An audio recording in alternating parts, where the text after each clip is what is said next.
श्री स्वामी समर्थ. सप्ताह काळात आलेला चमत्कारिक अनुभव म्हणजे पल्लवीताई या खूप छान कीर्तनकार होत्या, पण त्यांना एक गंभीर आजार झाला. त्या गंभीर आजारामध्ये त्यांचा पूर्ण आवाज गेला होता, परंतु त्यांनी दिंडोरी दरबारी जाऊन त्यांच्या भावाने सेवा घेतली आणि ती सेवा त्यांनी पूर्ण केली. आज त्या पूर्णपणे बऱ्या असून त्यांना आता व्यवस्थित बोलता येतं. श्री स्वामी समर्थ. पुढे त्यांचं कीर्तन तुम्ही ऐका. ज्या वेळेला वाईट वेळ आपल्यावर येईल ना, तर तिला येण्याकरता रस्ता नसावा, सगळ्या बाजूने चांगल्या कामाची भिंत असावी, इतकी चांगली काम. श्री स्वामी समर्थ. तुम्ही व्हिडिओमध्ये बघू शकता कीर्तनकार पल्लवीताई वाळुंज या फार छान कीर्तन सेवा करायच्या, पण त्यांच्यावर अतिशय कठीण वेळ आली होती.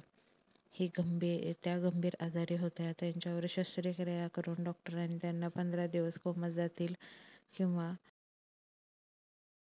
होऊ शकतं असं सांगितलं. त्यांच्या भावाने दिंडोरी दरबारी जाऊन परमपूज्य गुरु माऊली यांनी दिलेली सेवा घेतली आणि त्या सेवेने ताई आता बऱ्या झाल्या आहेत आणि त्यांनी गणपती बाप्पा मंदिर डुडुळगाव येथे दत्त जयंतीनिमित्त केंद्रात गुरुचरित्र पारायण केले आणि दत्त जयंती दिवशी आपला अनुभव सांगितला. त्यांची श्री स्वामी समर्थ महाराजावर तसे परमपूज्य गुरु माऊली यांच्यावर विश्वास ताईंनी आपल्या अनुभवातून सांगितला. श्री स्वामी समर्थ. पुढे ताई आपला अनुभव कथन. विठ्ठलाची मूर्ती होती आणि त्या विठ्ठलाच्या मूर्तीकडे पाहून डॉक्टरने सांगितलं की मी काहीच गॅरंटी देऊ शकत नाही, जे काही होईल ते देवावर सोडलं. मग ऑपरेशन करायचे की नाही करायचे हे फक्त तुम्ही ठरवा.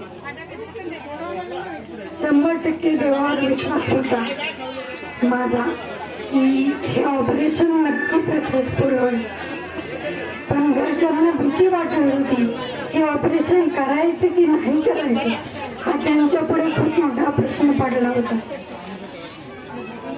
पण योगायोगाने डॉक्टरने ऑपरेशन केलं.